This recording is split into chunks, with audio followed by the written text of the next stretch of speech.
bébé est naturellement curieux. C'est-à-dire qu'automatiquement, il va s'intéresser à ce qui se passe autour de lui, à son environnement, et il va essayer de tout tester. Quand on est un adulte, on ne sait plus comment c'est que d'être un bébé. Il faut se remettre à la portée, donc à la hauteur du bébé, pour essayer d'organiser l'environnement qui corresponde au tout petit et laisser de côté ce qui nous convient à nous en tant qu'adultes.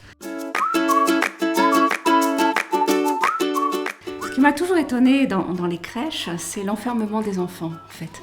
On les a enfermés dans ce qu'on appelle des sections, des unités, c'est pas très joli, hein, ça ressemble un petit peu à la guerre, sans doute pour que les adultes puissent les contrôler. Une des idées importantes de l'itinérance ludique, c'est de les laisser circuler librement dans la crèche. Ils vont pouvoir avoir un terrain de jeu beaucoup plus vaste puisque la crèche entière va pouvoir devenir ce terrain de jeu-là. Et chacun va pouvoir circuler dans cette crèche aussi librement que ça lui vient à l'idée. Avec les bébés, on a remarqué qu'il fallait laisser l'enfant auteur de son jeu. C'est-à-dire que quand on va donner des objets ludiques à des enfants, de cet âge-là, donc des bébés, on ne sait pas exactement ce qu'ils vont faire avec. Vous pouvez très bien leur donner des poupées et des gants de toilette en vous pensant que les enfants vont avoir l'idée de laver les poupées avec les gants de toilette, et en fait on se rend compte qu'ils sucent les gants de toilette et qu'ils lavent les carreaux de la salle de bain. C'est-à-dire que les bébés sont toujours prêts à faire des expériences qui les intéressent et pas à faire les expériences que nous avons prévues. Et ils vont utiliser l'ensemble de leurs sens en même temps pour aller plus vite dans leur découverte et apprendre beaucoup plus de choses. L'itinérance ludique, on va avoir systématiquement un palais des bébés. Et ce palais des bébés, il va être central. C'est-à-dire dans la pièce, il va être central parce qu'on considère que les tout-petits, ce sont les personnes les plus importantes et qu'il faut toujours qu'il y ait un adulte avec eux.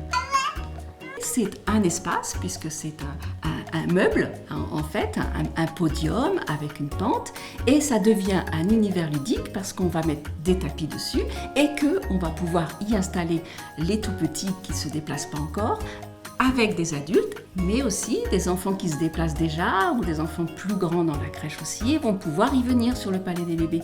Parce que l'avantage du palais des bébés, c'est que c'est pas un lieu fermé. Donc les grands vont venir rencontrer les petits, et ça au niveau des interactions entre des enfants plus grands et des enfants plus petits, c'est vraiment important parce que évidemment les tout petits sont attirés par les enfants déjà bien plus que par les adultes, et les enfants plus grands apprennent aussi à respecter les petits, à créer en fait de l'empathie avec les plus petits.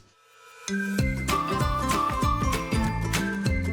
on a du mobilier, il faut que ce soit du mobilier de jeu, c'est-à-dire avec lequel les enfants vont pouvoir jouer. Donc le bac à trésors, c'est cette idée-là d'avoir des objets dans un bac dans lequel les enfants peuvent entrer. Les adultes vont mettre des objets différents chaque jour potentiellement. Donc chaque jour, les enfants vont savoir qu'il y a cette sorte de pochette surprise. Ils vont pouvoir jouer à vider ce bac-là, à enlever tous les objets, à en mettre d'autres éventuellement, à chercher dans d'autres univers ludiques, d'autres types d'objets qui rentreront dans le bac à trésors et à entrer eux-mêmes pour devenir eux-mêmes un trésor finalement. La boîte à forme, c'est pareil que tous les objets, hein, c'est cette idée que les enfants vont pouvoir rentrer dans cette boîte à forme et pouvoir y passer des objets à travers des interstices qui vont avoir des formes différentes, hein, des formes d'étoiles, des formes de carrés, de ronds, etc.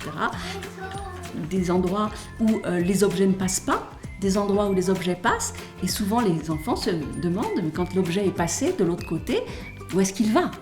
Et là, l'intérêt de cette boîte à forme, c'est qu'ils peuvent rentrer dans la boîte pour voir où ça va.